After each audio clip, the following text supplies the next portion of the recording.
$100 silver, I mean, that will break the derivatives complex.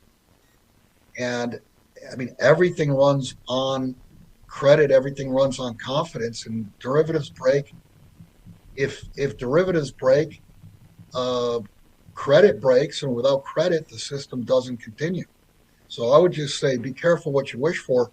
And one of the things I was thinking on the way up was, hopefully, when we get over $50, this thing doesn't just snap and that market break, because all other markets will break with it. And then we get into the great taking, and then we get into the Mad Max scenario.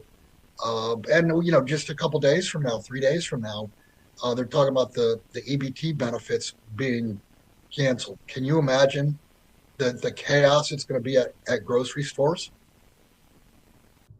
This episode is brought to you by McIlvaney Financial Group.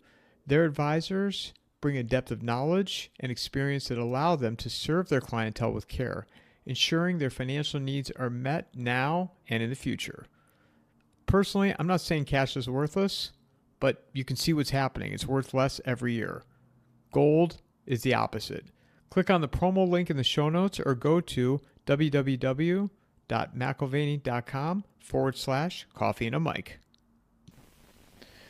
Yeah, I was having a conversation with a friend of mine this morning, and we were talking about that with the EBTs. The EBT cancellation effective November 1st, and they say the number, I've heard 42 million, but one of the things he pointed out, I didn't even think about, that number is probably much, much higher because you're not factoring kids.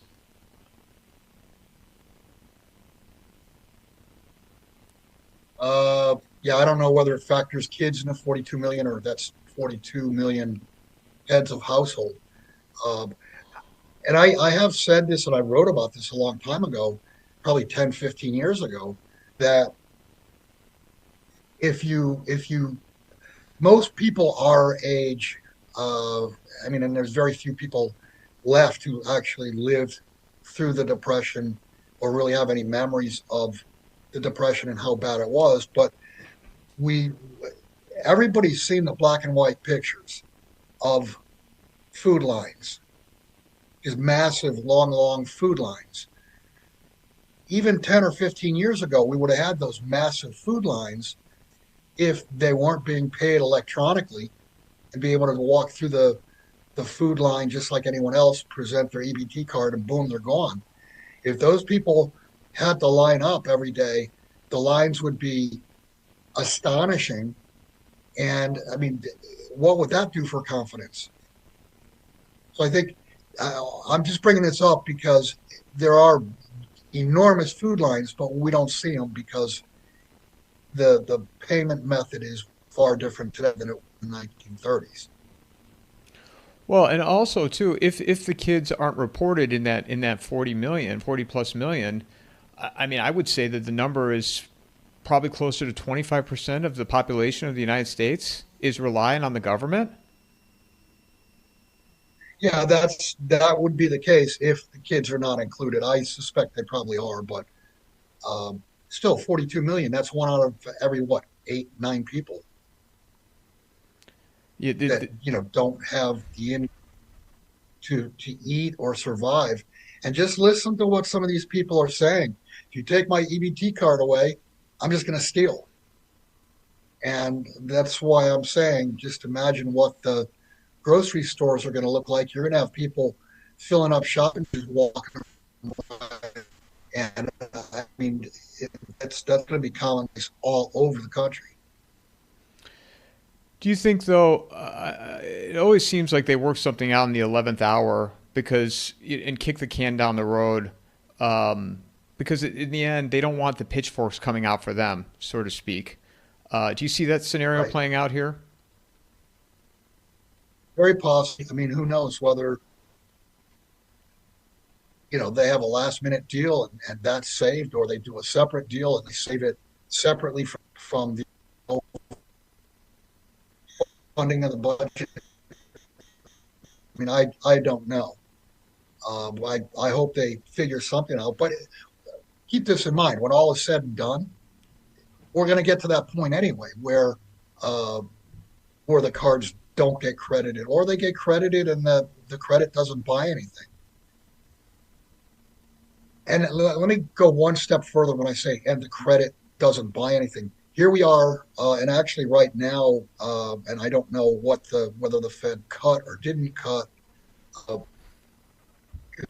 it's 1 o'clock, or I'm sorry, 2 o'clock Eastern time right now, and the Fed's announcing. Think about this: the Fed's cutting interest rates, and where are we? The stock market's at all-time high.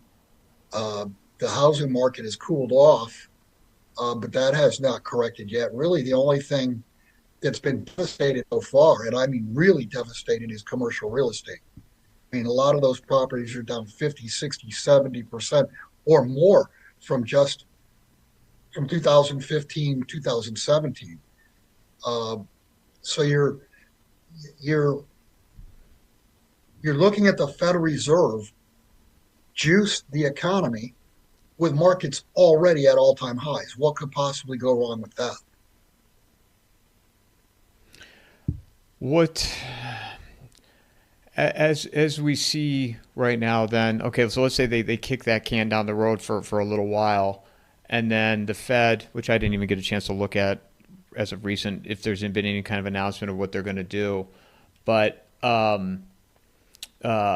where what do you see then for the rest of the year in terms of where precious metals go, and then will there be more? Will there be a correction in real estate, residential, in your opinion?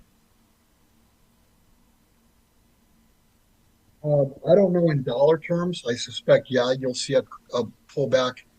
Uh, okay, I've just pulled the story up. Yeah, they did cut rates, um, and they're going to end their balance sheet runoff in December.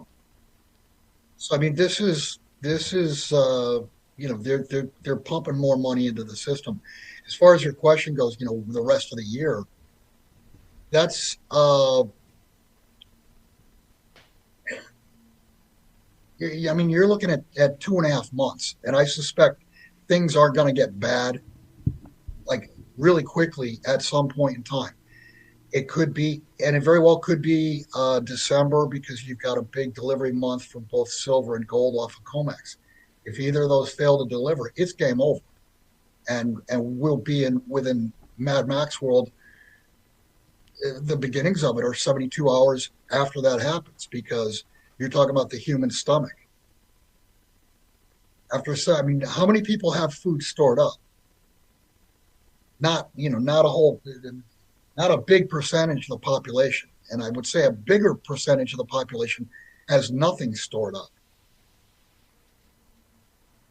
Yeah, So juicing the markets now, I think is a big mistake because what I'll ask you a question. What happens in a month or 2 months or 3 or 4, 5 months, and all of a sudden the economy's starting to sputter and the markets have turned down, the markets are getting smacked. What's the Fed going to do? Cut more? Just keep cutting? We're going to go back to 0% rates, or are they going to try to, like they did before, try to foist negative rates, which make no sense whatsoever? There's no logic to that. But cutting rates with markets at all-time highs is a huge mistake, and it will create the conditions for really high inflation. well, and also to what you said, and then going off track here for a minute, with the air traffic controllers too, right? Where I mean, you got the EBT situation, but also air traffic controllers aren't getting paid. I don't know that I'd want to be in the air right now with all that going on. I'm not. I don't know whether that's true or not. I know back in the days of Reagan, when they had the government shutdown, the air traffic controllers did get paid somehow, some way. They paid them. Yeah, everything I'm reading, and I could be wrong, that they will get their money, but they're currently not getting paid. Their checks are not getting deposited in their accounts as it sits right now. Okay. So you've got that, you've got EBT, and you've got the Fed now doing a rate cut. Um, which, if inflation starts to pick up again or accelerate, 6 months from now, where are we going to be? In a disaster. I mean, if inflation starts to pick up, what's the Fed tool to fix that? Raise rates and heighten credit conditions and suck money out of the system. Can you really do that to the biggest bubble in the history of history without the bubble collapsing? And when the bubble collapses, everything's going to go because it's all based on paper. There is no foundation to this system. The foundation are U.S. Treasuries. The foundation are IOUs issued by an insolvent, bankrupt entity. How will the government respond though at that point? Because people are going to be clamoring. Then now the pitchforks are really going to come out. What will be, not that there is a solution, but how will they react?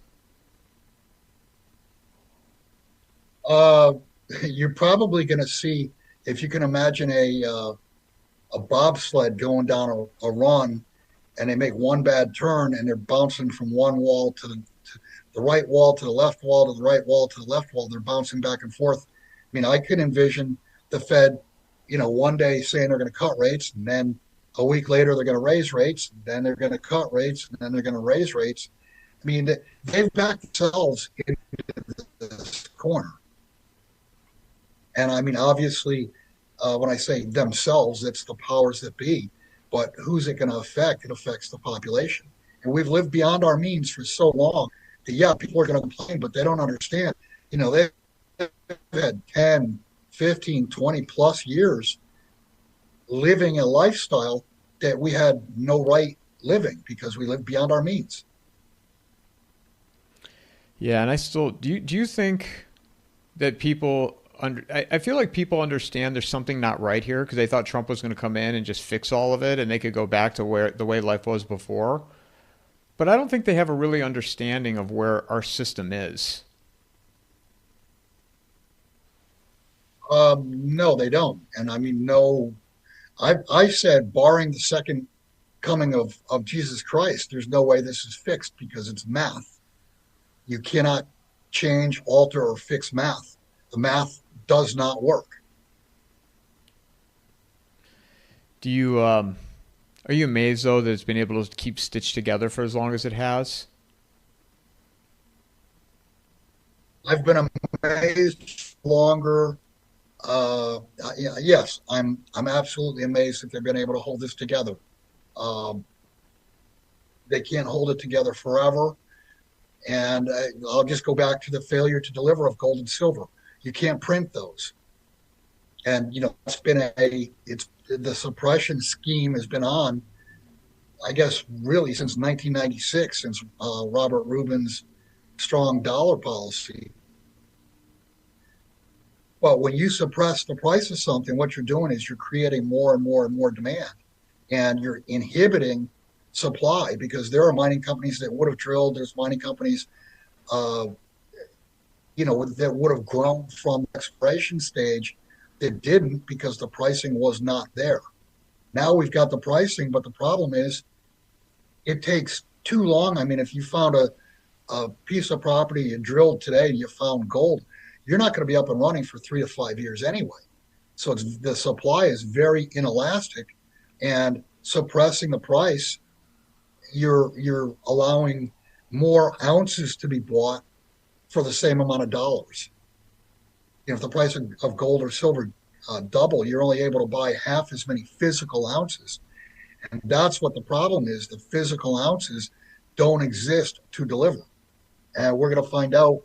I believe it's going to be, there's going to be a big problem in the December delivery.